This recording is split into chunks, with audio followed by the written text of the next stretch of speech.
네, 안녕하십니까. 네, 저는 제 이름은 백승아이고요. 네, 저는 전라북도청에서 농산물 유통팀을 맡고 일을 하고 있습니다. 사실 여기 지금 경기도 업무상으로는 처음 와봐서 좀 새롭고요. 개인적인 인연이라고 하면은 제가 출생지가 그 옛날에 경기도 시흥군 과천면이 있었습니다. 네, 거기 출신이긴 한데요. 그런 인연이 옛날에는 있었습니다. 네. 지금 과천면이 없죠. 네. 지금 제가 이제 와서 들었는데 이제 오늘 여기 지금 수원 본부에도 계시고 지금 광주 본부에도 계시다고 들었습니다. 지금 이제 어떻게 보면 좀 새로운 방식인 것 같아요. 이렇게 라이브로 하시는 것도 정말 대단한 일이신 것 같고 아마 자리가 조금 이쪽을 향하기 힘드시다고 들었어요. 네, 편하게 들으셔도 되고요. 다만 오늘 약간 사진이 좀 많습니다. 네, 가끔씩 화면 보시면서 체크해 주시면 감사하겠습니다. 귀만 열어주시면 감사하겠습니다. 네, 오늘 우선은 이 뜻깊은 자리에 저를 초대해 주셔가지고 정말 감사드리고요. 네, 원장님, 그 다음에 김학규 차장님 모두 고생하시느라 수고 많으시고 감사드립니다. 네. 사실 아까 말씀드린 대로 이 경기도 농수산진흥원 이제 전라북도 같은 경우는 농수산진흥원은 없고 예를 들면은 농촌환력센터랄지 아니면은 바이오산업 진흥원 같은 곳이 있습니다. 생물산업진흥원이라고 있는데 이제 그 역할을 어떻게 보면 여기서는 이제 모아서 같이 수행하시는 걸로 저는 이해를 하고 있어요. 네, 오기 전에 제가 홈페이지를 좀 봤거든요. 보니까 어제 어떻게 보면 학교급식, 친환경급식도 하시고 그 다음에 지마트, 그 다음에 마켓 경기, 그 다음에 데이터 센터 관련해서도 하시는 것 같더라고요. 그런 게 이렇게 모아서 시너지를 내시면서 일을 하시는 게 제가 좀 새로운 면이라서 저희도에서도 이제 어떻게 보면은 배울 점인 것 같습니다. 그리고 이제 제 업무긴 한데 저희는 이제 거시기 장터라고 저희 도 온라인몰이 있으니까요. 많이 이용해 주시고요. 그리고 이제 강연을 시작하기 앞서서 미리 좀 말씀을 드릴 게 있습니다. 네, 강연을 준비하기 전에 이제 그동안의 사회혁신과 대학 특강 부분을 제가 이제 좀 모니터링도 하고 보내주신 자료를 봤는데 그동안 강연을 해주신 분들은 이제 주로 이제 좀 유명하시고 저명하신 분들일 것 같아요. 사실 저는 이제 그런 사람은 아니고요. 이제 소소하게 이제 공부를 하고 있는 직장인이라고 할 수 있습니다. 그래서 사실 이 앞에 있는 거는 조금 떨리고요. 이렇게 강연을 한 기회도 많지는 않습니다. 그래서 제가 강연을 전문으로 하는 사람도 아니고 이제 제 뚜렷한 가치관을 가지고 어떻게 보면은 다른 사람을 설득하는 그런 전문 지식을 가진 사람이 아니라서 좀 미리 양해를 구하는 게 제가 좀 원고를 보면서 진행할 수도 있다는 점 양해를 부탁드리겠습니다. 다음으로 이제 강연 주제에 대한 또 동기와 배경입니다. 사실 처음에 이제 강연을 제안받았을 때 제가 무슨 이야기를 할 수 있을까 하고 조금 고민을 했습니다. 왜냐면 그 이유는 아까 방금 말씀드린 부분들이 있었고요. 잠시 제 소개를 하자면은 이제 유학 가기 전에는 이제 같은 직장 전북도청에서 주로 이제 로컬푸드랑 학교급식, 친환경 학교급식이죠. 그 업무를 주로 했었고 이제 농식품부에서도 잠깐 이제 교류 파견을 갔다 왔는데 거기서도 약간 비슷한 업무를 했었습니다. 그리고 나서 이제 작년까지 한 3년간 덴마크 오우스 대학이라는 곳에서 박사학위를 공부를 했는데요. 이제 능력이 별로 없어가지고 요즘 뭐 지원을 받고 가지 못했고 이제 휴직하고 갔었습니다. 유학 휴직을 갔었는데 아직 박사학위를 딴 건 아니고요. 현재 직장을 다니면서 이제 논문을 쓰고 있습니다. 논문 주제는 이제 로컬푸드랑 공공급식, 그다음에 디지털 플랫폼에 대한 부분이었고요. 다만 이제 제가 다른 이제 일반 박사생들과 좀 다른 점이 있다면은 기회가 될 때마다 이제 유럽하고 다른 나라 같은 경우 이제 논문과 관련되거나 아니면 학회, 아니면 세미나, 아니면 교환 학생 등의 활동을 통해서 다양한 지역 문화가 담겨 있는 농업의 새로운 시도를 경험하고자 이제 기록하려고 노력을 했습니다. 그래서 이제 오늘 그 일부분을 강연으로서 여러분과 공유를 하고자 합니다. 사실 이제 강연을 좀 준비하면서 고민이 요즘 이제 관심 있는 분야가 사실 분야가 대각기 있으실 거잖아요. 네, 근데 인터넷으로 보면 사실 해외 사례도, 국외 사례도 많이 있습니다. 그래서 그리고 이제 개인적으로나 이제 지금은 코로나라서 조금 덜하긴 한데 이제 업무든 개인 여행이든 해외를 많이 다녀오셨을 텐데 이제 괜히 제가 이제 국외 사례만 늘어본 건 아닌 건지 조금 이제 우려는 되는데요. 그래서 이제 단순히 이제 국외 농업 사례를 소개하기에 앞서서 이제 관련된 조금은 이제 학문적인 개념을 조금 소개하고 그 사례들을 이제 개념화할 수 있도록 노력을 하겠습니다. 그리고 이제 그 사례를 이제 국내에 어떻게 적용할지는 사실 이제 제 주제를 넘는 부분인 것 같고 제 능력 밖이라서 그 부분은 이제 건들지는 않겠고요. 다만 이제 제가 지자체 공무원이다 보니까 정책을 실행하는 현장에서 실행하는 이제 공무원의 시각에서 그리고 여러분들도 이제 지자체와 같이 일을 하고 이제 공무원 그다음에 농촌 농업에 관련된 일을 하시는 분들이라 어떻게 보면 여러분들께 조금이나마 흥미로운 아이디어가 전달됐으면 좋겠다는 바람을 가지고 있습니다.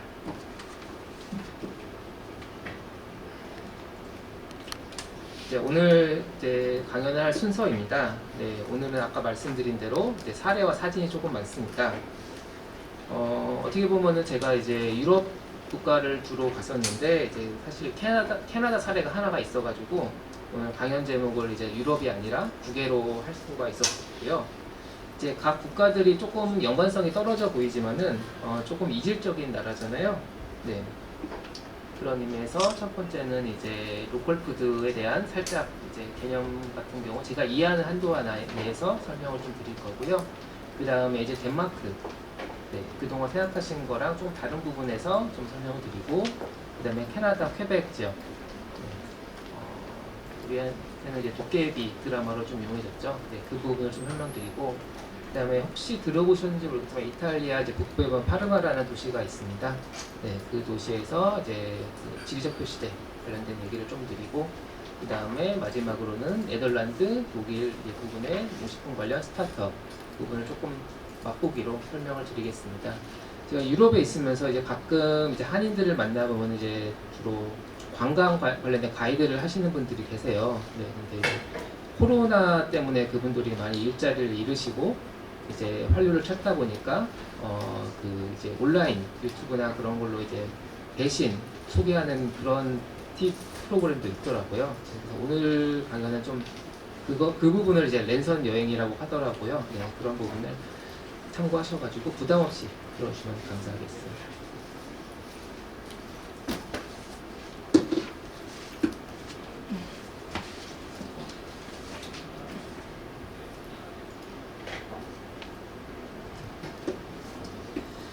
뭐 여기 계신 분들은 대부분 ESG를 아시잖아요. 네, 이거는 뭐 따로 설명을 안 드려도 다 아실 텐데요.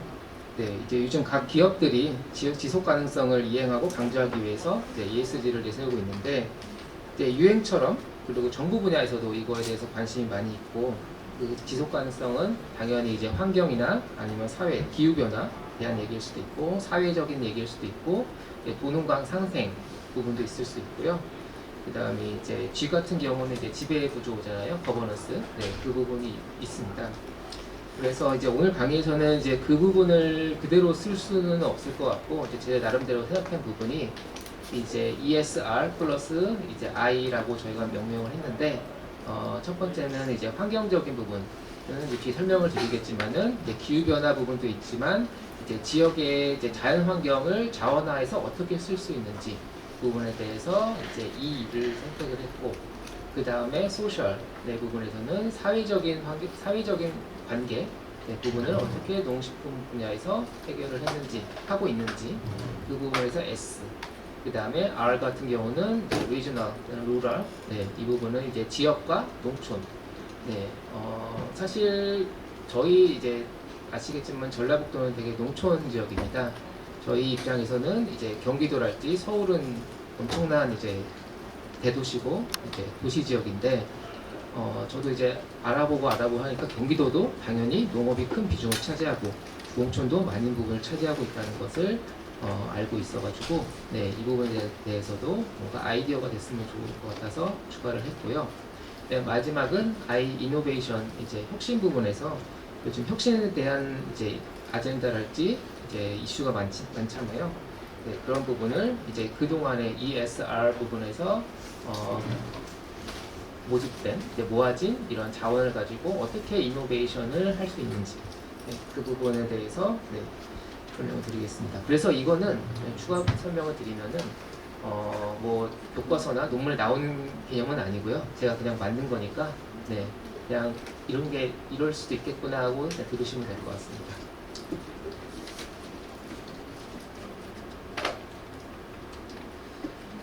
아마 이제 여기 진흥원 하고 계신 분들, 혹시 이제 이 방송을 보고 계신 분들은 로컬푸드를 모르시진 않으실 거예요. 네, 그거를 이제 여기서 다시 반복하진 않을 거고요. 당연히 이제 경기도도 제가 아는 한에서는 이제 김포 예전에 네, 시작을 해서 경기도 각 지역에도 지금 로컬푸드 직매장이 네, 운영짓고 이제 운영한다고 이제 알고 있습니다. 우선은 이제 로컬푸드에 대해서는 이제 좀 학자마다 좀 다른 정의를 여러 가지 다양한 정의를 가지고 있죠. 네. 이제 제가 생각하기로는 이게 공통점은 이제 영어로 하면은 이제 퀄리티 푸드. 네, 기존에는 이제 가격이나 이제 산업화된 농식품 산업에서는 어떻게 보면 가격이나 양만으로써 이제 가치를 계산하고 네, 농식품 생산 유통 체계랄지 그런 게 이제 굉장히 이제 국경을 넘나듣고 글로벌한 그리고 산업적인 체계에 대응해서 이제 로컬푸드라는 개념이 이제 농산물이 이제 농촌에 대한 가치도 담겨 있고 그게 지역 문화, 지속 가능성 혹은 친환경 등의 가치를 담고 있는 부분이 이제 로컬푸드에서 어떻게 보면 공통적인 부분이 될 수 있지 않을까 네, 그 부분을 한번 생각해 보고 있는데요.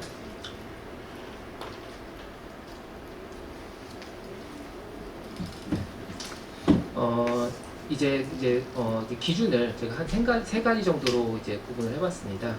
주체라는 거는 이제 아주 먼 옛날, 뭐 몇십 년이나 수년 전에는 이제 어떻게 보면 로컬푸드라는 게 그런 운동이 시민사회, 지금도 마찬가지지만 시민사회 단체로부터 요구가 되고 진행이 되었습니다. 네, 그러면서 이제 농가도 당연히 직거래랄지 네, 그런 데서 관심이 있으면서 로컬푸드라는 말을 안 쓰더라도 이미 우리 곁에는 이제 비슷한 네, 운동이 일어나고 있었을 겁니다. 네, 그런 부분이 있었는데 이제 외국에서는 영어로 뭐 이런 부분 뭐 이런 개념이 있다는 것만 알고 계시면 되고요. 이제 아마 CSA는 아마 CSA 맞죠? 네, 이건 아마 미국에서 아마 유래돼서 네, 농산물 꾸러미랄지 직게 묶어주는 거 소비자랑 생산 농가를 묶어주는 네, 그런 개념이 있었습니다.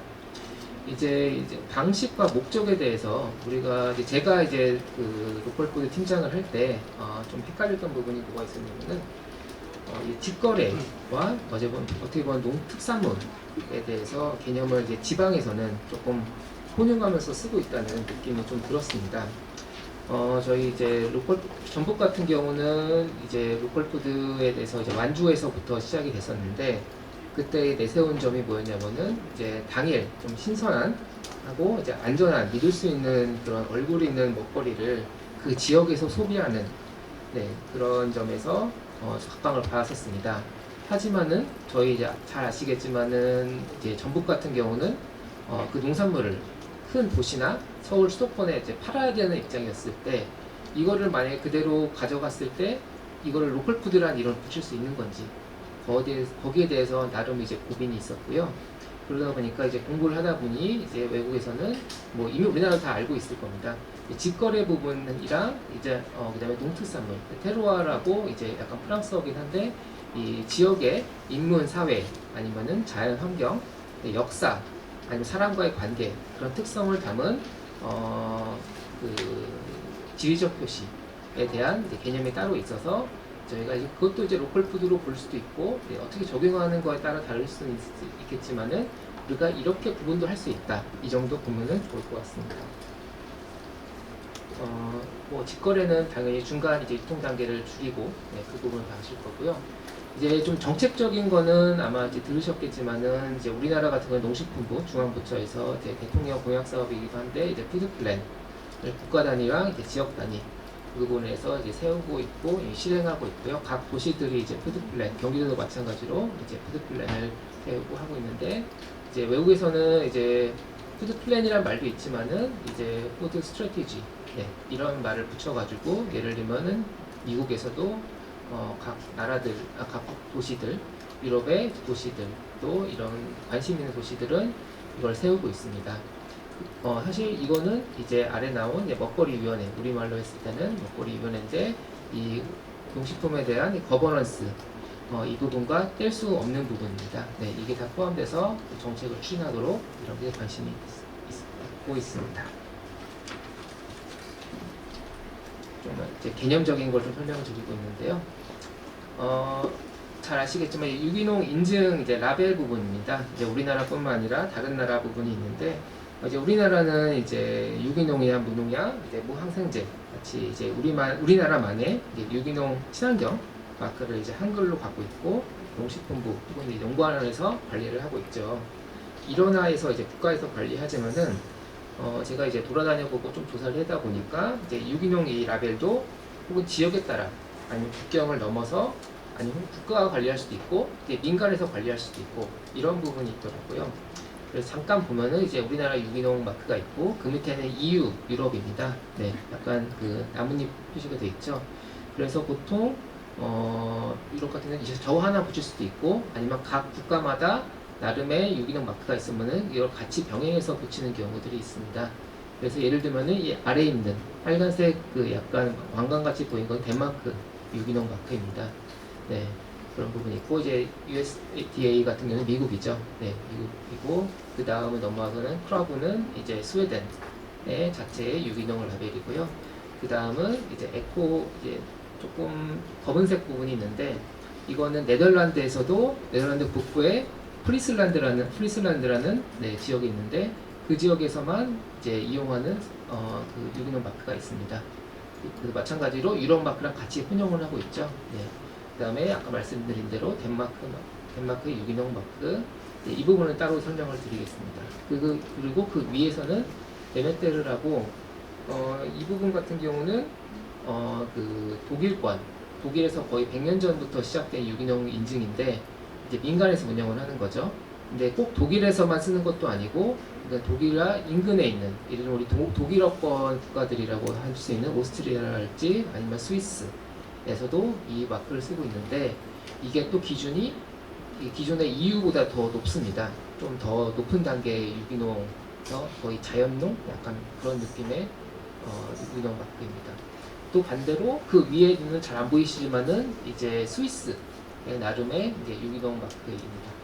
그 왼쪽으로 가면은 마찬가지로 이제 이거는 이제 스위스 북부에 아스투리아라는 지역이 있는데 바스크 지역, 네, 바스크 지역에서 유기농 마크를 나름 그쪽에서 쓰고 있습니다. 근데 이제 마지막에 이 마크 같은 경우는 2006년에 생긴 신생 마크인데 이제 바스크 지방 정부에서 좀 관여가 많았고요. 이제 그 얘기를 하나 나온 김에 설명드리고 싶은 게 뭐가 있었냐면은 이제 아까 스웨덴 마크를 설명드렸었는데 이거에 대해서 이제 담당자랑 인터뷰를 했었는데 그 이제 자기네 이슈가 뭐였냐면은 유럽은 이제 어떻게 보면 농산물이 많이 왔다 갔다 하잖아요. 그랬을 때 과연 스웨덴이 약간 북부라서 자연환경이 좋지가 않은데 기후 환경이 농산물 짓기에는 그렇다면 온실을 짓고 그래서 유기농을 하는 것과 첫 번째 아니면은 스페인은 뭐 유리온실을 굳이 안 지어도 예를 들면은 스페인 같은 경우는 농산물이 이제 풍성하잖아요. 유기농을 그 탄소를 태워가면서 왔을 때 어느 게 더 기후 중립적인지 어느 게 더 유기농의 그 개념과 일치하는지 그 부분에 대해서 약간 이제 서로 얘기를 나눴었는데 거기 이제 크라브 같은 경우는 이런 얘기를 했습니다. 어떻게 보면 운송은 유기농 농산물을 재배하고 하는 것의 일부분이다. 그래서 우리는 농산물이 해산되고 이게 운송되고 그 부분에 소모된 그 에너지 총량을 비교하면서 이것을 유기농의 목적에 적합한지 그런 것을 판단할 필요가 있다라고 한 적은 있습니다.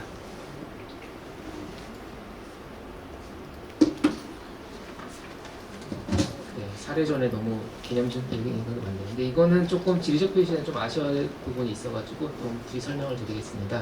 뭐 아시는 분들은 계시겠지만은 보통 이제 유럽의 치즈나 와인 같은 경우 이런 표시가 있는, 이제 우리나라에서 접했을 때는 이런 표시가 있는 경우들이 있습니다. 이게 아까 말씀드린 대로 이제 그 지역의 인문, 역사, 자연환경 등을 이제 지키고 발전시키면서 그 농산물의 고유의 가치를 지키기 위해서 이런 인증을 붙일 수가 있는데요. 한편으로는 이런 이제 기존에 지키고 있던 농산물이나 식품에 대해서 다른 업체나 혹은 기업들이 다른 지역에서 혹시 도용하고 남용하는 걸 막기 위해서 이런 지리적 표시를 운영하는 목적이 또 있습니다. 그래서 사실 이제 우리나라 같은 경우는 이제 이 지리적 표시제 마크가 있고, 지금 제가 엊그제 확인하기로는 현재까지는 106호까지 나와 있는 걸로 알고 있어요.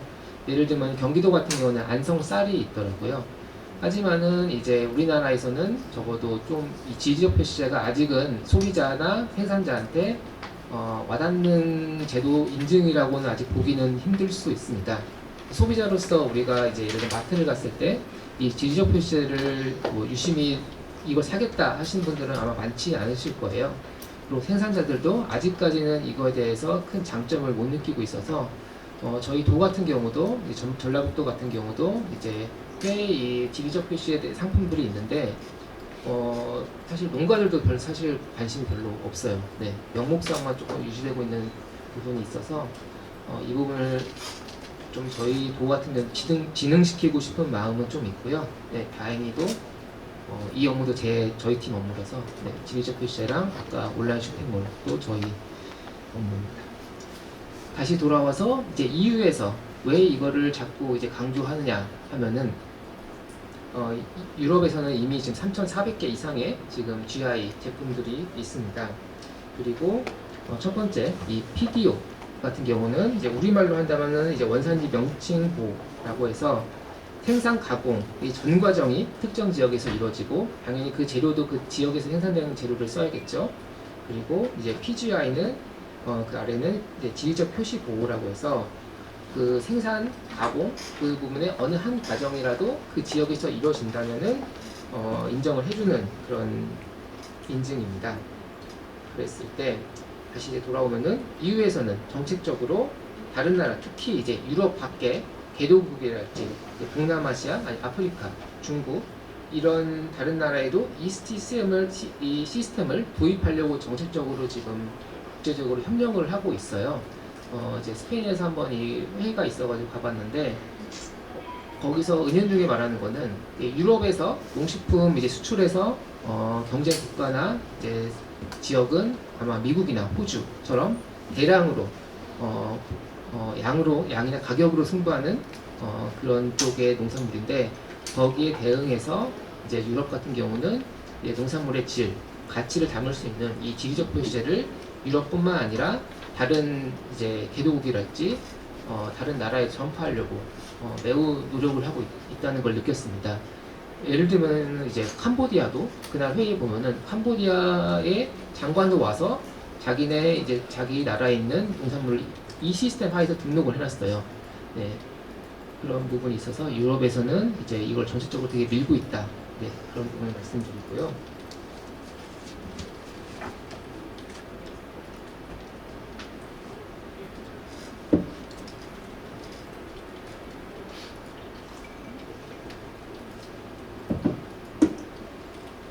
네, 아까 이제 처음입니다. 네. 이제 환경적인 부분이고 이제 이 부분은 아까 말씀드린 대로 기후변화뿐만 아니라 자연환경에 대한 부분을 포함해서 사례를 말씀드리겠습니다. 덴마크는 이제 이름은 다들 아실 거예요. 하지만은 이제 저도 주위에서 유학 이제 갔다 와서 주위 동료분이 상사분들이 맨날 헷갈려 하시더라고요. 뭐 스웨덴 갔다 왔냐, 아니면 네덜란드 갔다 왔냐, 아니면 뭐 독일 갔다 왔냐 계속 하시는데 그 부분을 이제 조금 설명을 드리면은 이제 덴마크 같은 경우는 인구가 580만이고 면적은 경기도 한 4배 정도 되네요. 네. 그리고 주요 산업은 이제 농업과 에너지 분야 특히 이제 발달되어 있습니다. 농업 부분에서는 이제 유제품 네, 덴마크겠죠. 네, 그다음에 돼지고기도 꽤 많이 수출을 하고 있고, 혹시 예전에 그 작년 같은 경우 뉴스를 보셨는지 모르겠지만은 그 코로나에 감염돼서 밍크가 대량 살처분 했다는 얘기를 들으셨죠. 그게 덴마크였습니다. 그래서 밍크도 많이 수출을 하고 있고, 이제 주요 기업으로는 저도 가서 알았는데 이제 레고가 제일 친숙하시죠. 네. 그러니까 베스타스라고 이제 그 에너지 관련된 기업들이 있고, 아을라라는 이제 우유 유제품 기업이 있는데, 이건 덴마크만 있는 게 아니라 예를 들면은 인근 스칸디나비아과도 같이 포괄한 다국적 기업입니다. 네. 그 다음에 데니시 크라운은 이제 돼지고기이고, 나머지는 이제 에너지 관련 거나 이제 맥주, 칼스버그가 덴마크 겁니다. 그래서 위치는 보시면 아시겠지만은 독일의 위에 살짝 이렇게 붙어있는 작은 나라입니다. 그래서 스웨덴이나 노르웨이에 비하면 국토 면적은 아주 작은 편이고요. 빨간 부분. 갑자기 이제 와인 얘기를 조금 하겠습니다. 저는 이제 와인 맛도 잘 모르고, 네, 빨간 거랑 이제 투명, 이제 하얀 거밖에 잘 모르고요. 하지만은 이제 이거를 설명을 드리는 부분이 있어가지고, 지금 각국의 좀 옛날 자료긴 한데요. 유럽 안에서도 이제 와인을 많이 소비한 나라가 어디냐고 했을 때 당연히 프랑스나 이제 다른 이제 남유럽이랄지 그런 쪽도 지금 왼쪽 기준이 좀 다릅니다. 왼쪽 기준은 65, 얘는 30입니다. 이거 이어서 지금 하는 건데, 덴마크가 예상외로 이 와인에 대한 소비가 많습니다. 네, 그러다 보니까 다른 국가들은 이제 좀 하향 추세인데 덴마크는 이제 좀 늘어나는 추세였습니다. 그래서 이제 덴마크인들의 이제 와인 사랑은 이제 다른 유럽 국가에 좀 뒤지지 않는데요. 1인당 와인 소비량은 이제 유럽 평균을 상회하고 이제 다른 스칸디나비아 국가에서도 단연 1위입니다. 전 세계 9위라는 조사도 있고요.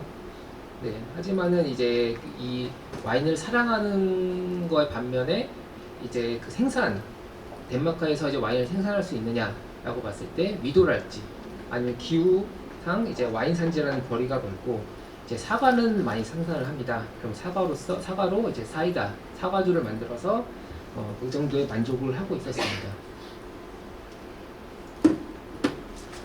이제 덴마크 지도를 조금 더 확대를 해봤는데요.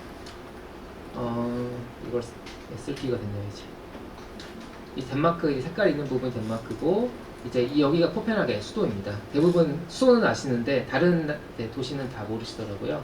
네, 그리고 수도도 다른 이제 스칸디나비아 수도랑 좀 헷갈리시는 분들 있으시고, 이제 보시면 아시겠지만은 여기 밑에는 독일이고 이제 그 위에는 이제 반도 부분입니다. 윌란 반도라고 하고요. 여기서 농업이 많이 이루어집니다. 육축업이나 낙농업이.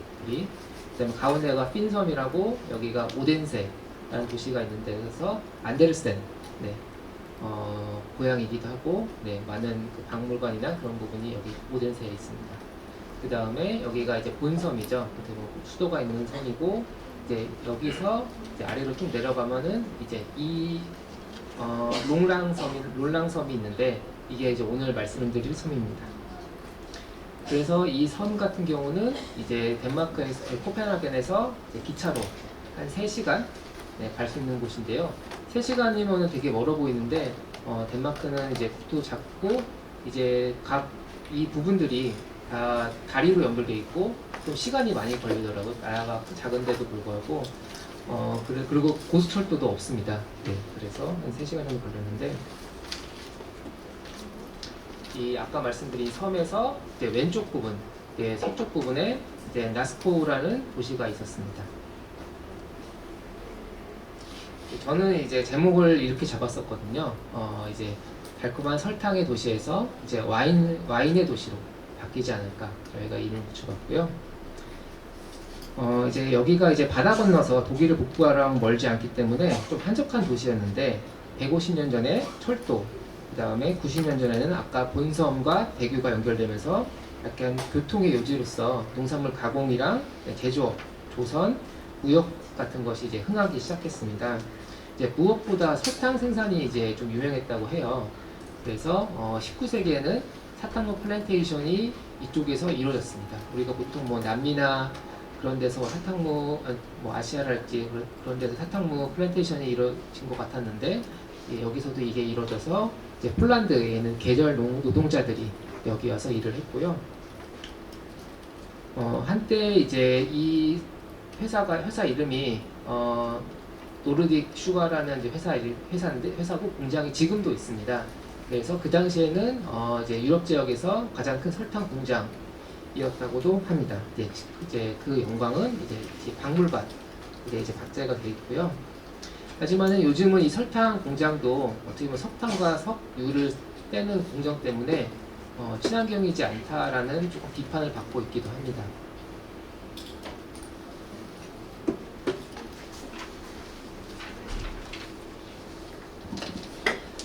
어떻게 보면 이제 설탕 단맛의 원천인 사탕물을 이제 키워내던 이 지역이 어떻게 보면 이제 와인의 단맛을 내는 이제 체리의 테루아를 탄생할지도 모르겠다는 생각이 들었던 이유가 이제 여기가 이제 되게 평평한 지역이에요. 그래서 이제 쭉 가다 보면은 사탕무 밭이 끝없이 있고 풍력 발전소가 있습니다. 여기서 잠깐 이제 덴마크의 신재생 에너지를 얘기를 잠깐 하면요. 이 지금 현재 덴마크의 전체 에너지의 반절 이상은 이제 풍력에서 얻고 있고, 이제 전력이 이제 부족하지 않아서 남아서 이제 인근 지역에 수출할 정도인데, 그래서 그 각 IT 센터들, 구글이랄지 페이스북의 데이터 센터들을 이제 유치를 하고 있습니다. 근데 이제 문제는 그런 그 데이터 센터 때문에 어떻게 보면은 친환경으로 생산한 신재생 에너지들이 전력 에너지들이 거기에 예를 들면 17%를 다 거기에 쓰고 있대요. 전 그 국가에서 생산하고 있는 에너지에 그런 말도 있어가지고 잠깐 설명을 드렸고요. 이 농장 이름은 이제 프레데릭스달이라는 농장이었는데 이제 프레데릭 왕의 계곡이라는 농장이었습니다. 이름을 가진 데였고요. 이 농장은 약간 신맛이 강한 이 덴마크 체리입니다. 네, 체리를 이제 지금은 45헥타르 정도 규모로 재배하고 있는데 이제 아버지 농장을 이제 물려받아가지고 옛날에 농장 주인이 이제 농장을 체리를 키우고 있었는데 이게 돈도 안 되고 아무 쓸 데가 별로 없어가지고 이걸 뽑고 사료작물이나 식물과 이제 고민을 하고 있었습니다. 그게 2006년이었고요. 그러다가 어느 날 이제 한 셰프랑 이제 와인 애호가랑 기자 이렇게 이야기를 하고 있다가 체리로 와인을 만들어 볼까? 그런 아이디어를 이제 실행으로 옮기기 시작했습니다. 이제 여기가 이제 바다 근처라서 일조량도 풍부하고 그 토질이 약간 사질토라서 질 좋은 덴마크 체리를 재배하기에 좋은 조건이었다고 합니다. 하지만은 그 좋은 자연 조건이 있더라도 여기에 대해서 인간의 노력이 그리고 의지가 덧붙여져야지 이게 좀 더 결과물로 나올 수 있는 것 같습니다.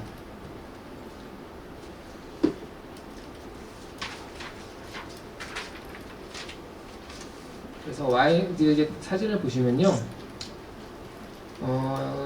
그 가이드를 해주시는 분이 이 체리를 그냥 생으로 먹으면 셔가지고 잘 못 먹는데요. 하지만은 이제 막상 먹어보니 괜찮았고요.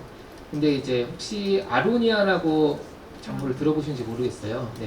그 전북의 남부 지역, 예를 들면 순창, 고창 그쪽에서 많이 재배를 하고 있는데, 이거를 제가 처음 멋모르고 농장을 가서 먹어봤는데 못 먹어요.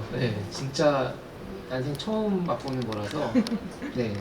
아로니아가 이제 그거에 비하면은 여기 있는 체리는 정말 괜찮았고요. 이제 어떻게 수확을 하냐면은 혹시 이런 광경을 보셨는지 모르겠지만 이제 우리나라 이런 기회가 있는지 모르겠어요.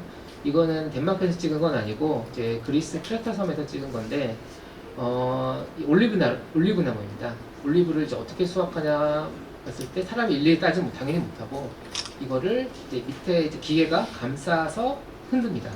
흔들면 이제 올리브가 떨어지죠. 그거를 이제 주워가지고 이제 수확을 한다고 하더라고요. 그래 다 돌아오면은 체리도 그렇게 한다고 합니다. 이날은 이제 아직 수확 시기가 아니라서 그 광경 못 봤는데 이제 8월 말에 이제 수확한 체리를 이제 1년간 탱크에서 발효한 후에 이제 오크통에 담아서 맛과 향을 익히죠. 근데 이제 보통 체리 와인이 이제 덴마크만 있는 건 아니고 다른 나라에도 있습니다. 근데 이제 체리 와인이 이제 보통 와인으로서 제대로 평가를 받지 못하는 이유가 보통 효모나 아니면은 이미 증류주, 그러니까 알코올을 거기다 인공적으로 첨가한다는 점에서 약간 평가를 박하게 받고 있어요. 근데 이 덴마크 체리 와인 같은 경우는 이 첨가물 없이 이 농장의 자연의 효모랑 이제 박테리아가 이제 체리에 달라붙어가지고 이제 그 일을 하게 한다고 설명을 했습니다. 이제 다만 아쉬운 거는 이제 신맛 체리 같은 경우는 이제 원래 술을 만들 때 당분이 필요하거든요. 근데 이제 그 당분이 부족해가지고 어쩔 수 없이 설탕을 첨가한다는 얘기를 했어요. 근데 다행인지 이 설탕이 이 지역에서도 생산되는 설탕이어서 어떻게 보면은 이 지역의 사탕무의 산물이라고도 볼 수가 있다고 저는 생각을 했습니다. 그래서 이제 다양한 와인이 있었는데 이거는 이름은 제가 명칭은 잘 모르겠지만 란치우라는 이제 와인인데 보통 이렇게 야외에서 숙성을 이런 통에서 숙성을 한다고 합니다. 포르투갈이나 스페인에서 만드는 방식이고요. 1차 숙성을 끝낸 원액을 이 투명 유리병에 담아가지고 햇볕과 온도에 그대로 노출시키는 2차 숙성을 거친다고 합니다. 그러고 난 다음에 이제 포냑 보통에 담아서 이제 어떤 제품은 또 이 지역에 배가 나오기 때문에 배즙을 섞어가지고 숙성시키기도 하고요. 이제 레드 스파클링도 있다고 합니다.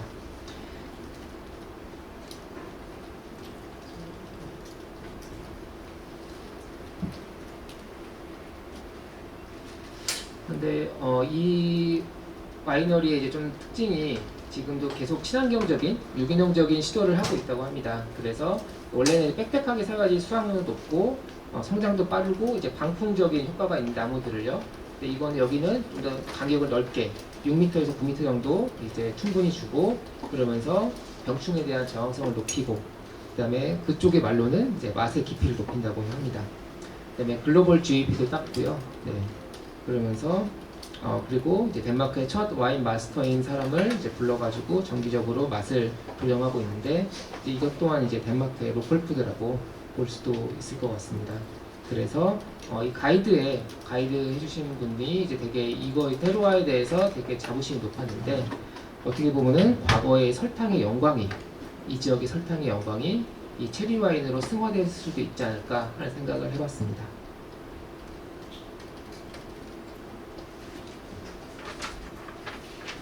네, 다음은 이제 덴마크 유기농 관련된 겁니다. 덴마크는 사실 유기농 분야에서 되게 선도적인 국가이기도 합니다. 유럽에서도요. 유기농 유럽 전 세계적으로도 아마도 유럽에서도 이제 유기농 소비 비율이 가장 높은 나라로 알려져 있고요. 그리고 통계에 따르면은 덴마크 성의 절반 이상이 매주 유기농 식재료를 구매한다고 그런 조사도 있습니다. 이제 기반 중에 여러 가지가 있겠지만은 그 중에 하나는 덴마크 유기농 라벨입니다. 아까 말씀드린 대로 이 이제 붉은색 왕관이 있는 라벨인데 1989년 30년이 좀 넘었습니다. 이게 유기농 라벨을 운영해 왔고 사실 어디든 많이 붙입니다. 이거를 뭐 예를 들면은 포장마차는 아니고 예를 들면은 뭐 농구 시장이랄지 아니면 매대랄지 그런 데 많이 노출을 하고 있고요. 또 한 가지 특징은 2009년부터는 이제 유기농 식당 라벨. 우리가 지금 유기농 재료를 식당에서 쓴다 해도 이제 따로 그걸 식당에 대해서 인증을 해주시는 제도는 국가적으로 아마 없을 거예요. 그 논의는 많이 있는데 아직은 제가 아는 한도에는 없습니다. 하지만은 지금 그 덴마크 같은 경우는 유기농 식당에 대한 라벨을 2009년부터 도입을 해서 이제 식재료의 90에서 100% 정도 쓰면은 이제 골드, 실버, 브론즈 이런 형식으로 이 아래 똑같은 모양의 색깔만 다르죠. 이 부분에 대해서 인증을 해주고 있고요. 제가 이제 연구 분야가 학교급식, 공공급식이다 보니까 코펜하겐 같은 경우도 이제 학교급식의 90% 이상을 유기농 재료를 쓴다는 게 좀 유명해졌습니다. 그래서 2009년부터 이 유기농 식당 라벨을 써가지고 현재는 3,000개 넘는 카페랄지 아니면 식당 아니면 단체 급식소에서 이 라벨을 인증을 취득해가지고 쓰고 있습니다. 여기까지 덴마크였고요. 다음은 캐나다 퀘벡입니다. 여기는 사회적인 의미에서 좀 접근해봤습니다. 이게 이제 좀 유명한 메이플 시럽. 퀘벡은 아마 이것도 이름은 들어보셨을 거예요. 네, 캐나다가 여기 있고, 캐나다가 있고요. 이 동쪽이죠. 네, 동쪽의 큰 부분이 이제 빨간 부분이 퀘벡인데, 이제 퀘벡의 주도, 네, 국기가 아니라 주기라고 할까요? 네, 깃발이 이제 문양입니다. 이게 있고요. 이제 퀘벡 같은 경우는 이제 혹시 세계사나 그런데 조금 관심이 있으셨거나, 네, 먼 나라 이웃 나라 그런 거 보셨을 분 같은 경우는 이제 캐나다에서도 분리 독립을 주장하는 지역이 있잖아요. 이게 퀘벡이고요. 이제 북미 지역에서 유일하게 프랑스어를 쓰는 네, 지역입니다. 그래서 주요 도시로는 이제 몬트리올 아시죠? 네. 그리고 주도는 이제 퀘벡 시티가 있고, 저는 이제 퀘벡 시티의 라발 대학교라는 데서 교환 학생을 했고요. 농업 분야에서는 이제 아까 설명드린 메이플 시럽, 또 돼지고기가 또 유명합니다. 수출을 많이 하고 있습니다. 그리고 이제 가운데 부분 같은 경우는 이제 식문화가 아주 발달되어 있지는 않는데, 이제 우리나라의 약간 떡볶이 같은 푸틴이라고 하는 이제 감자튀김입니다. 감자튀김에다가 이제 소스 올리고 치즈, 네, 올려서 먹는 음식이고요.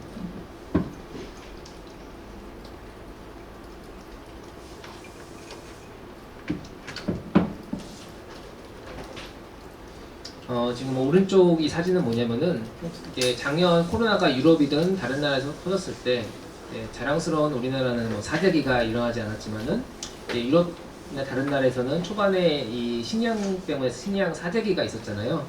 네, 이 캐나다도 마찬가지였습니다.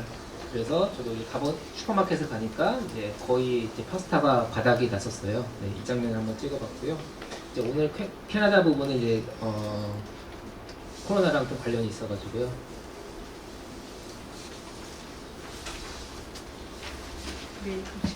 네, 특산물 얘기 잠깐 하고 넘어가겠습니다. 이제 메이플 시럽이 있고, 이게 보통 4월 전에 한 1월부터 2월인 4월 전까지 이제 나무에서 이 수액을 채취를 하고요.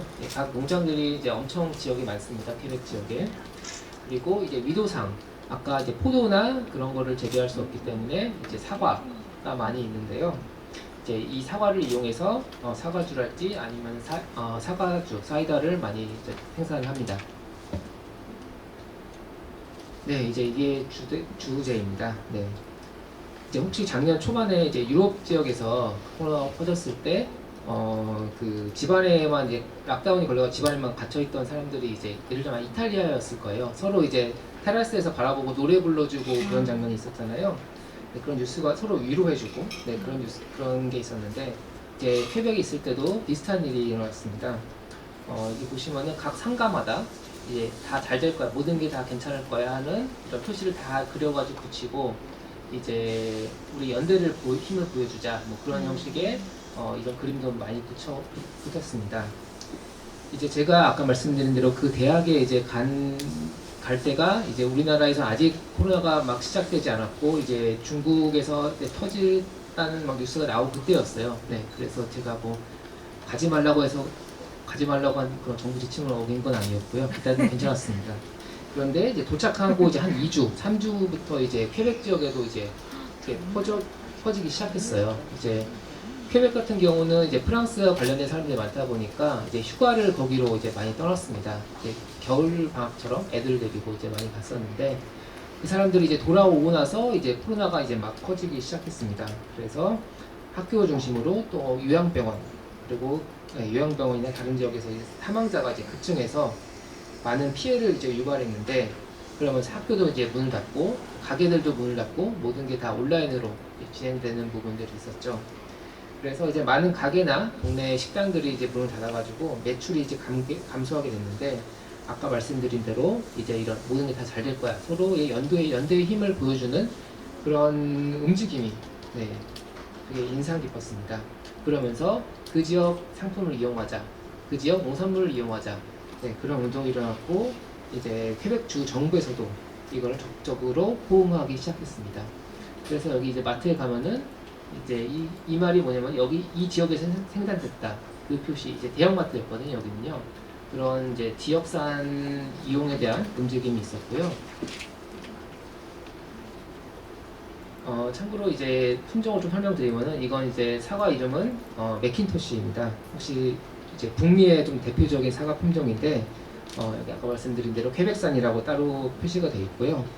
이제 퀘벡의 산지가 중에 하나가 이제 캐나다에서 사과 산지가 이제 퀘벡인데 이 맥킨토시가 좀 익숙하신 분이 그 이유가 뭐냐면은 이 품종을 이제 캐나다의 한 농부가 발견했는데 이게 당시에 그 애플 회사에서 이제 PC, 퍼스널 컴퓨터 프로젝트를 담당하던 제프 라스킨이 있었는데 이 사람이 좋아하던 사과 품종이 맥킨토시였답니다.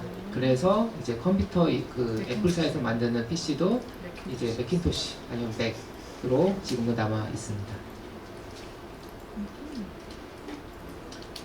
이제 프랑스어 쓴다고 했잖아요, 거기요. 네, 그래서 그 이제 운동의 이름이 아슈아트 로얄이라는 거였는데 이거는 제가 이제 붙인 이름인데 이제 지역 물산 장려 운동 같은 개념이죠. 그래서 아까 말씀드린 대로 이제 경기도 같은 경우는 경기도에서 아마 시작된대요. 그 이제 우리나라도 코로나 때문에 그 지역 화폐를 발행해가지고 그 지역 경제 선순환 구조를 이끌어냈지만은 여기 같은 경우는 이제 온라인 플랫폼을 만들어서 지역 상가 정보랄지 아니면 어디서 온라인에서 할 수 있는지 그 정보를 공유를 했습니다. 이제 왜냐면은 이제 코로나로 인해서 비대면 온라인 쇼핑이 되게 크게 늘어났는데 이제 미국이 되게 가깝게 있잖아요.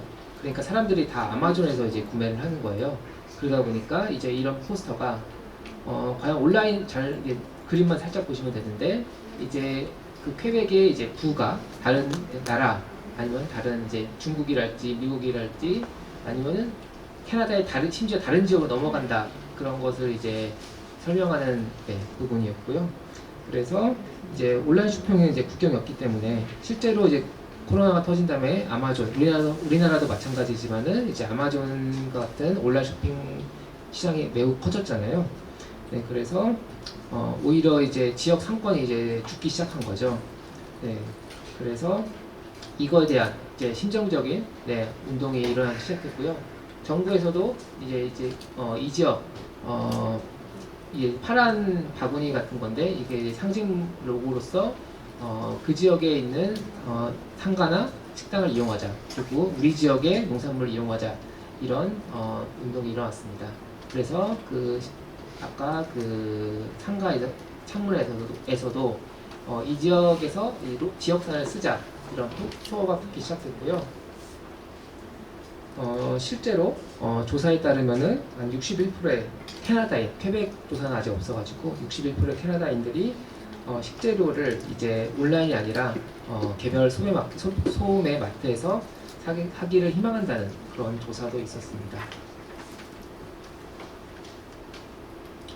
이제 퀘벡에는 또 특별하게 로컬푸드 라벨이 있습니다. 이건 이제 민간에서 진행하는 부분이 있었는데 이 마크가 이제 약간 그 친환경이랑은 비슷한데 지역산 이제 마크입니다. 뭐냐면은 이제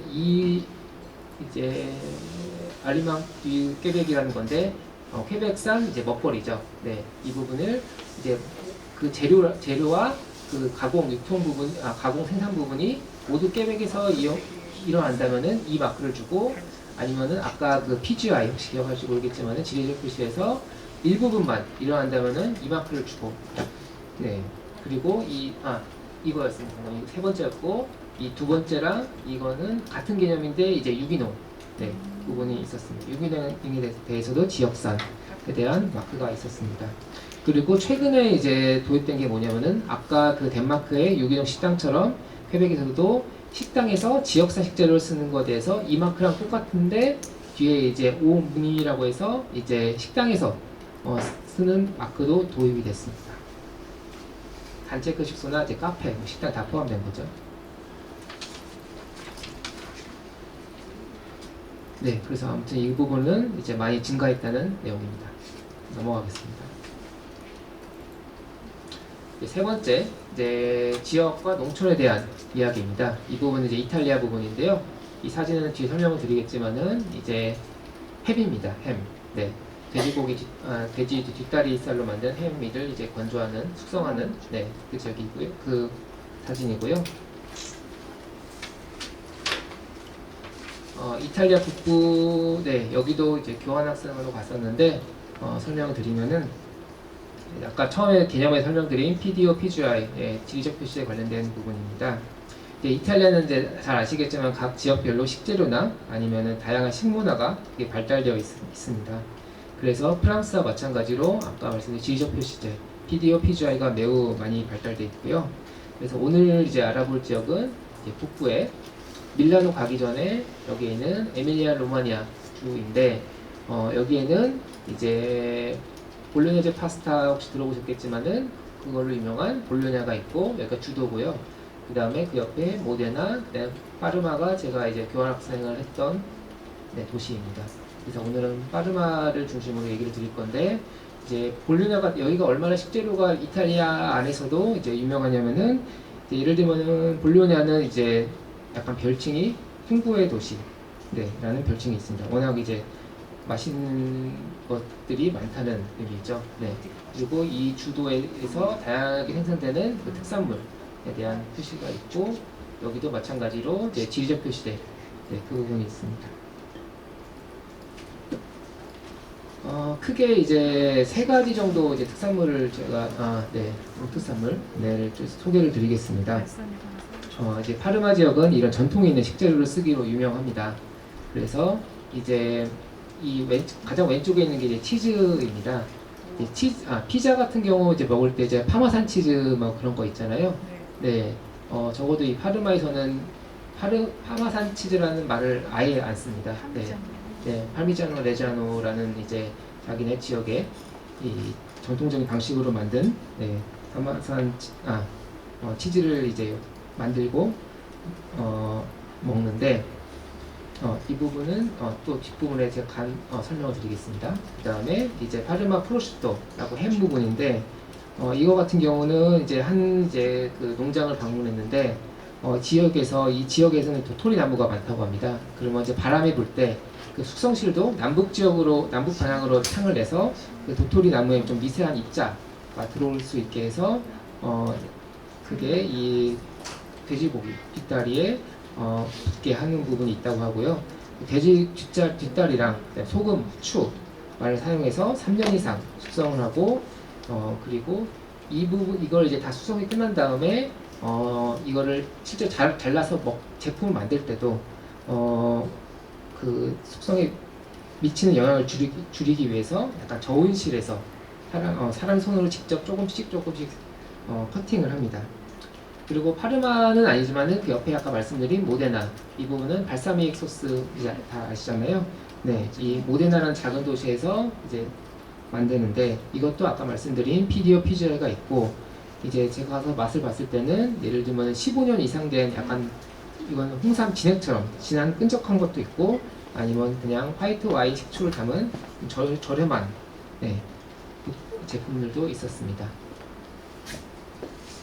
이제 햄 부분을 설명을 드리면요. 이거 아마 우리나라에도 많이 들어와 있을 거예요. 네, 이걸 뭐 재미삼아서 잠깐 설명을 드리면은 이 화질이 안 좋아서 잘 안 보이는데 이게 30이라고 써 있는 게 30개월 숙성된 프로슈토. 아까 처음 말씀드린 파르마 프로슈토가 있고 이거는 아까 보신 대로 뼈째 숙성을 합니다. 22개월 이상 숙성하는 게 원칙이고요. 그래서 이게 프로슈토였고 그 다음에 지금 이 부분 이 그물이 쌓여있는 부분은 뼈를 없애고 이제 살로만 숙성을 한 폴라텔로입니다. 이것도 그 파르마 근처에 있는 지벨로라는 마을에서 숙성을 하고 있고요. 만들고 실제로는 여기 이걸 펴보면은 정말 글씨가 뒤에 보일 정도로 얇게 떠 있습니다. 네, 그래서 이 PGO, PGI를 얼마나 지금 중요하게 생각하냐면은 영국에서 수입을 하잖아요. 그랬을 때 당연히 영국에서는 이렇게 다 잘라져 있는 걸 받는 것보다 당연히 통째로 받아서 자기네들이 잘라서 하는 게 경제적으로 유리하겠죠. 하지만은 그거를 파르마에서 용인을 해주지 않습니다. 네. 이 커팅도 여기서 만들어내는 과정 등의 일부이기 때문에 커팅도 반드시 파르마 지역에서 돼야 된다. 그래서 커팅도 다 한 다음에 이런 형태로 수출이 되고 있습니다. 이어서 설명을 드리면은 이제 왼쪽에 달려있는 게 예, 아마 이건 것 같은데 이거는 쿨라따라고 이거는 좀 12개월 이상만 숙성하면 되는데 껍질째 숙성하는 이제 햄이고요. 네. 그리고 아마 이게 꽃파라고 해서 좀 저렴한 또 햄도 있습니다. 맛은 어때요? 맛은 정말 제가 아까 와인도 그렇고 잘 모르긴 한데 정말 풍미가 있습니다. 네. 근데 저희 부모님한테 사다 드리지 않고 오셨을 때 한번 이제 숙소에서 먹을 기회가 있었는데 잘 모르셔가지고 익혀서 드시더라고요. 익히면 안 됩니다. 네. 네, 이제 다음 치즈입니다. 네, 여기는 이제 파르마 같은 경우는 15세기 중세 시대부터 수도원을 중심으로 이제 농장이 운영돼가지고 이미 17세기부터 날짜도 있습니다. 1612년 8월 7일부터 지리적 표시를 로고를 달리기 시작했습니다. 그래서 오늘날까지 기본적인 공정이 바뀌지 않고 있고요. 첨가제 없이 자연산물을 가지고만 만들고 1954년에는 이 협의체가 만들어져서 농장들의 이제 통합 마케팅을 이끌고 있습니다. 그래서 이제 원유를 받는데 원유가 보통 하루에 2번 받는다고 해요. 저녁 때 받고 아침에 받아가지고 그걸 섞어서 쓰는데 저녁에 받은 원유는 그 지방을 걷어내서 그 지방으로는 버터 같은 걸 만들고 그걸 아마 성분이 좀 달라서 아침을 같이 섞어서 쓸 겁니다. 그래서 55도 이하의 저온에서 계속 저어줍니다. 저어주면 이제 덩어리가 생기고 그 덩어리에서 덩어리를 소금 이제 이런 휠처럼 되는데 그거를 이제 소금물에 띄워서 염분이 들어가게 하고 그 치즈 안에 있는 수분은 빠져나오게 하는 부분이 있고요. 이제 우유 만드는 이제 저는 젖소도 품종이 정해져 있는데 이제 홀스타인이라고 혹시 들어보셨을지 모르겠는데 그게 원래는 원산지 젖소의 원래 모양은 이제 아까 살짝 말씀드린 네덜란드 북부의 프리슬란드 그래서 프리지안 젖소이기도 합니다. 그 품종을 쓰거나 아니면은 이탈리아 북부의 제레종 레드카우의 젖을 쓰기도 합니다. 그래서 이 신사관이 숙성이 끝나면은 신사관이 이제 통통 두드려 가면서 이거가 제대로 만들어진 치즈면은 이 덩어리 곁에다가 플라스틱 라벨 정보를 이제 붙입니다. 네, 그러면 붙이고 띄고 나서 거기다 블루장을 찍어주면은 이게 진짜 이제 PDO 이제 파르마 치즈가 되는 겁니다.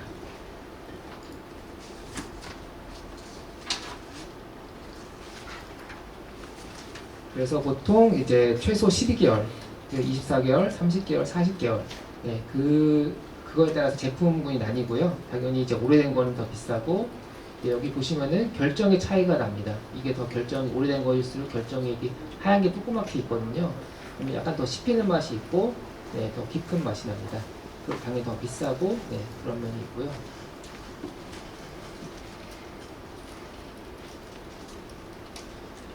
이거는 이제 도매시장, 파르마 지역에 있는 도매시장을 잠깐 말씀드리면은 이제 CAL이라는 이제 도매시장인데 우리나라 도매시장에 비해서 어떤 느낌이냐면 너무 좀 정갈하다는 느낌이 들었어요. 여기서는 아마 우리 가락시장처럼 경매는 하지 않고 어떻게 보면 지금 이제 수의 거래라고 할까요?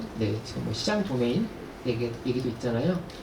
그것처럼 이제 실제로 이제 도매 법인이나 중도매인들이 여기 들어가 있고 거래를 하는데 좀 참신하다 느낀 게 이제 식재료를 어떻게 보면 이 도매시장 차원에서도 수출을 하려고 하는 움직임이 있더라고요. 이게 뭐였냐면은 여기는 제가 표시를 못했지만 도매시장에 이제 브랜드가 있고 우리나라에서도 가락시장에서 예전에 시도가 있었다고는 알고 있어요. 그래서 다행히 여기 파르마에 공항이 있습니다. 공항이 있어서 항공편으로 중동 지역에 신선 농산물을 이제 수출할 계획이라고 알고 있고요. 그리고 이탈리아 같은 경우는 이제 온라인, 아까 다른 나라와 다르게 온라인 쇼핑이 농산물에 대해서 활성화되지 않다고 합니다. 그 이유는 나라적인 특성이 있는데 거기 같은 경우는 직접 보고 그 지역 그 마트에서 하는 것을 더 선호한다고 하고 있고요. 그러다 보니까 일반 슈퍼마켓 체인보다도 이 도매시장을 통해서 실제로 공급되는 식재료가 더 품질 관리 면에서 더 우수하고 우위를 차지한다고 알려져 있습니다. 그리고 실제 소비자들도 도매 시장에 모이는 농산물들이 최고라고 생각을 하고 있고요. 그리고 여기 이제 여기도 그렇고 지금 다른 부분에도 그렇고 이제 지리적 표시제가 표시된 농산물들이 많이 있었습니다.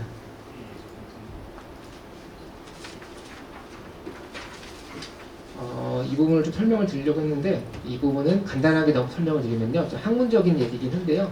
그 지역농식품 체계라고 해서 아까 말씀드린 테러와 사회관계, 그리고 그걸 뒷받침한 제도, 그 다음에 여러 가지 주체들이 있겠죠. 시민단체도 있을 수 있고 각 지역의 연구기관, 행정기관들이 있는데 아까 예를 들면 치즈나 햄 같은 경우 그 지역에서 소비되기도 하고 국내 지역에서 소비되기도 하고 해외 수출을 하기도 하고 그런 걸 소개를 했는데 이거는 그냥 넘어가셔도 될 것 같습니다. 그래서 아까 방금 부분에서 이제 파르마 같은 경우는 어떤 의미가 있느냐 했을 때 이제 왼쪽은 영어긴 한데 이건 제품명이라서 그렇습니다. 팔미자노 레자노 있었고 프로슈토 디 파르마 있었고 아까 꿀라텔로 있었죠. 그 다음에 이런 부분이 있고 물론 이제 와인도 있고요. 그렇다면은 이거와 관련된 산업들이 그 지역에서 많이 이루어지고 있고 파스타랄지 심지어 설탕도 그렇고 돼지고기 육가공 산업도 그렇고 그걸 뒷받침하는 제도적인 환경이 이 연합 아까 콘소시움이 1995년인가 그때부터 54년인가부터 있었다고 했었죠. 그것이 있었고 파르마에는 또 유럽 식약처가 있습니다. 이런 부분들이 제도적인 것이 뒷받침되고 서로 시스템이 얽혀져야지 이게 더 시너지를 발휘하지 않을까 하는 연구들도 많이 있었고요. 이제 마지막 부분은 이제 이노베이션 부분을 설명드리겠습니다. 여기는 이제 독일 베를린하고 네덜란드 로테르담 사례를 소개해드리겠습니다. 이건 사진은 이제 박람회 가서 아마 제가 찍은 거인데, 우리나라도 아마 시도는 있을 텐데 아마 실내 농업에 대해서 수직 농업 그런 부분에 대해서 많이 연구나 스타트업들이 많이 진출을 하거나 투자를 받고 있습니다.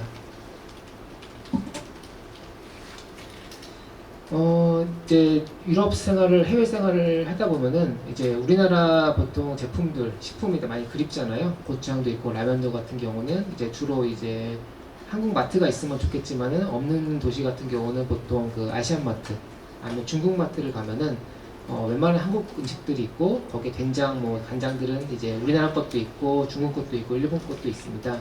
하지만 이 베를린의 한 스타트업 같은 경우는 직접 자기가 장을 만드는 그 작업을 하고 있습니다.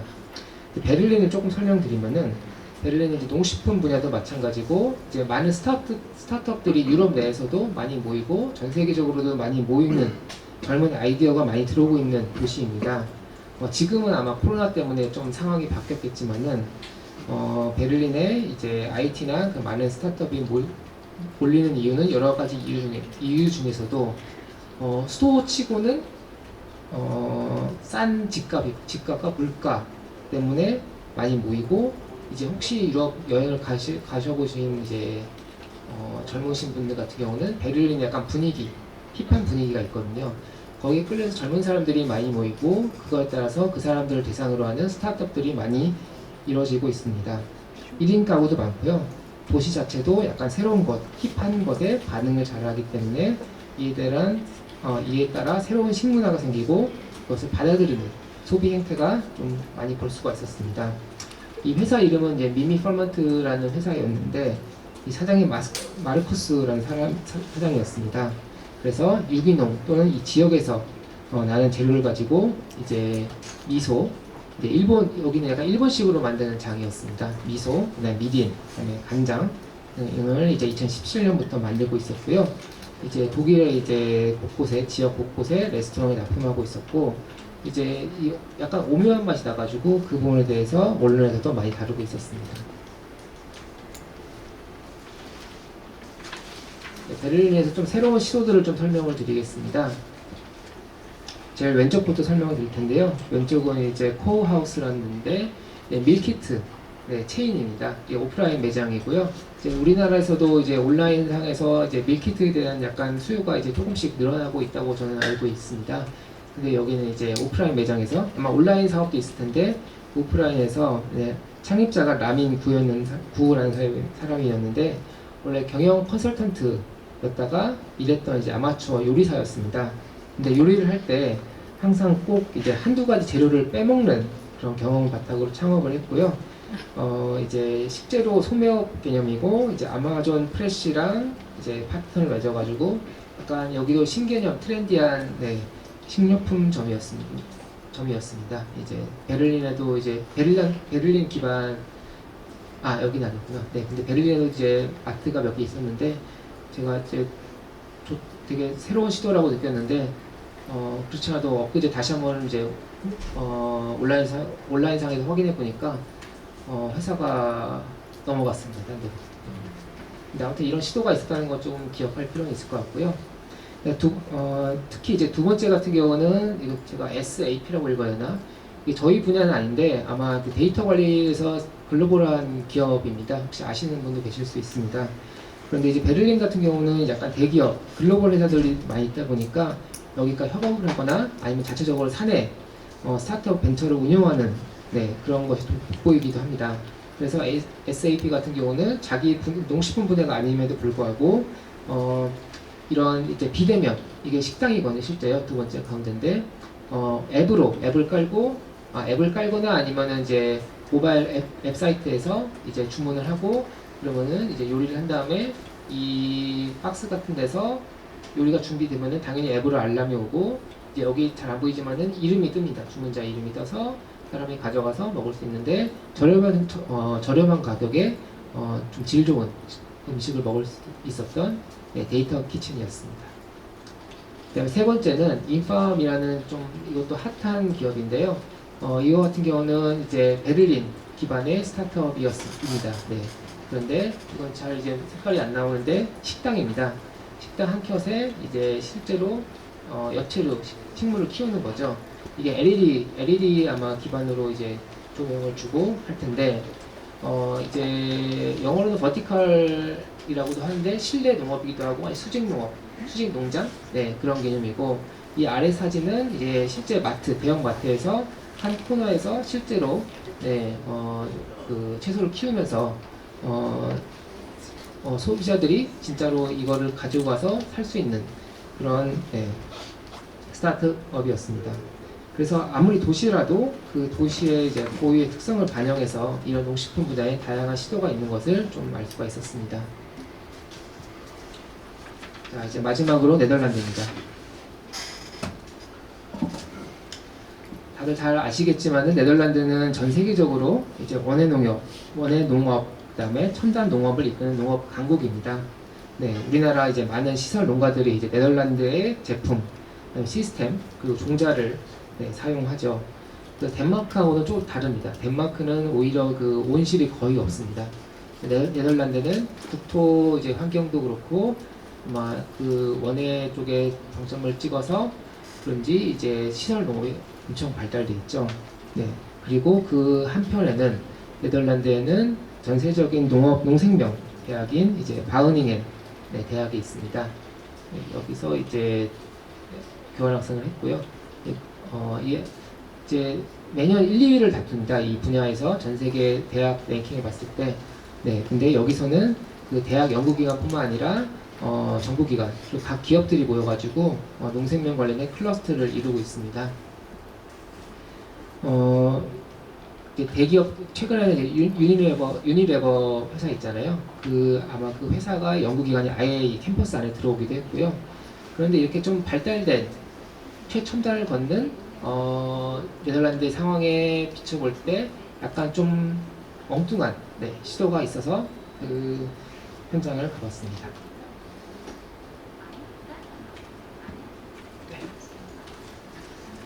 네덜란드의 이제 서쪽에 보면은 노트르담이 있습니다. 여기가 항구 도시고요. 유럽 최대의 항구 도시입니다.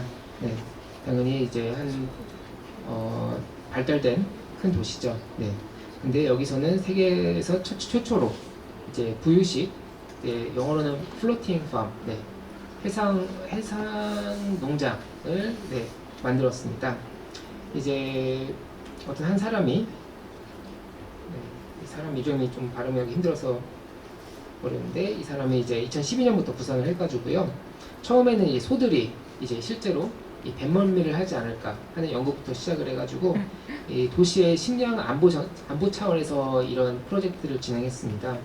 그래서 예를 들면은 이게 되게 친환경적으로 순환 농업을 할 수 있도록 감자 껍질이랄지 풀사료를 먹이고 이제 소똥이죠. 네, 그거는 이제 아래층으로 떨어져 가지고 부숙이 되고 이걸 실제로 축구장의 잔디 퇴비로 네, 활용을 하고 있었습니다. 그리고 이 과정이 이제 로봇화돼 있고요. 그 다음에 이제 이 도시 한가운데서 어떻게 보면 이제 한국 한가운데였습니다. 여기가 이제 바다랑 강이랑 만나는 이제 바다죠. 네, 그 부분이 있었는데 거기 이렇게 떠 있는 네, 농장이었습니다. 이제 한 켠은 연기로 되어 있습니다. 이제 구두랑 연결돼 있고 거기로 소가 왔다 갔다 할 수 있고 그런 부분이 있었는데 이게 또 이제 이런 상황이 있다 보니까 이제 아이들도 이 농업의 좀 중요함을 알 수가 있었고 무슨 행사가 있을 때 이제 여기서 이루어지고 하면서 아이들이 많이 이제 관심을 가졌고요.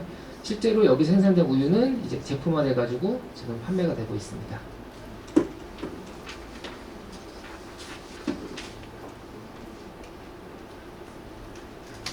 네, 마지막 부분인데요. 네, 로테르담에서도 또 장을 이용한 스타트업이 있어가지고 흥미로워서 좀 추가를 해봤습니다. 여기는 이제 보어 백업 벨트라는 이제 간장 마이크로 브루어리인데요.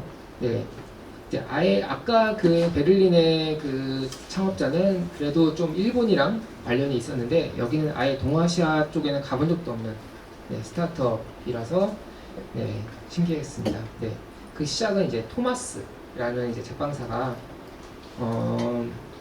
미국인이 이제 TV에서 이제 일본식 간장을 담그는 TV 프로그램을 보다가 이제 4명이 동업자와 함께 창업을 했는데요. 여기 보시면 아시겠지만 그 사람 이름이 이제 토마스였고 이 제품군 이름은 토마수입니다. 네, 일본식 이름이죠. 네. 그래서 이 입소문만으로 각종 레스토랑이나 온라인 이제 하이엔드 시장에서 많이 팔리고 있고요. 이제 이 과정을 조금 보면은 이제 콩 같은 경우는 아까 그 바흐닝엔 대학에서 유전자원 전공의 도움을 받아가지고 5,000종의 콩부터 시작을 한 거죠. 거기서 계속 테스트를 해가지고 최종적으로 네덜란드 토양에 맞는 콩 한 종을 골라서 로테르담 농가에서 재배를 했습니다. 네, 소금은 역시 지리적 표시의 인증을 받은 프랑스의 게랑드 회색 소금을 받아왔고 이제 오크통은 스코틀랜드 오크통이었고요. 여기다가 이제 로스팅한 네덜란드 이제 밀과 자체 개발한 이제 포지, 그러니까 일본어죠. 네, 종균 우리말로 네, 그 부분을 합쳐서 2년간 숙성을 합니다. 네, 그래서 이것도 네덜란드에서 어떻게 보면은 이제 우리나라 저도 이제 100% 확신은 못하겠지만은 콩 같은 경우 우리나라가 원산지고 되게 다양한 콩들이 있는 걸로 알고 있어요. 그런데 이제 유럽 쪽은 오히려 콩에 익숙하지 않습니다. 네, 단백질을 다른 데서 얻죠. 육류나 그런 데서 유제품이나. 그런데 이제 유럽에서도 이런 데 관심이 있고 점점 이 장에 대한 관심이 있고 이제 김치는 이제 확실히 많이 알려져서 오히려 김치가 한국 건지도 모르는 사람들이 있는데 오히려 김치를 가지고 되게 다양한 샐러드랄지 그런 변주를 하는 것을 많이 봤습니다. 그래서 이제 앞으로 이제 업무 하시거나 하실 때 아이디어를 참고하시면 좋을 것 같고요. 네, 뭐 마무리를 좀 거창하게 하고 싶었지만은 그림 소개 하나 하면서 마무리를 할까 합니다. 이 그림을 그린 화가는 네덜란드의 피터 브루겔이라는 화가인데 이 화가의 특징은 이제 다른 이제 보통 유럽 같은 경우는 성화나 이제 좀 뭐 추상화랄지 뭐 그런 쪽이 많이 발달되어 있는데 되게 농부의 삶을 아니면 시골의 정치를 담는 그림을 많이 그렸습니다. 이 그림의 이름은 이제 농부의 결혼식이고요. 지금 아마도 이 사람이 이제 신부라고 알려져 있습니다. 네. 그래서 결혼식을 하는 도중인지 아니면 후에인지 모르겠지만은 지금 음식을 먹고 있는 네, 이런 장면이죠. 그러니까 네덜란드도 그렇고 제가 네덜란드 농업사 책도 읽어보고 덴마크 농업사도 책을 읽어봤는데 과거에도 전 세계도 마찬가지지만 농부들이 매우 힘든 삶을 살아왔습니다. 근데 이제 뭔가 혁신을 일으키고 서로 힘을 돕고 지역의 그런 문화를 반영하면서 오히려 지금 네덜란드나 덴마크나 뭐 이탈리아도 마찬가지고 농업의 강국으로 발돋움했습니다. 지금 우리나라도 그 이제 과정에 있다고 저는 보고 있고요.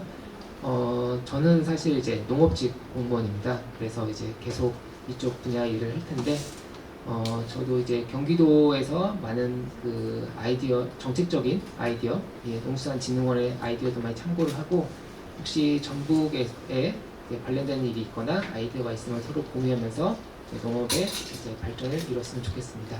이상입니다. 감사합니다.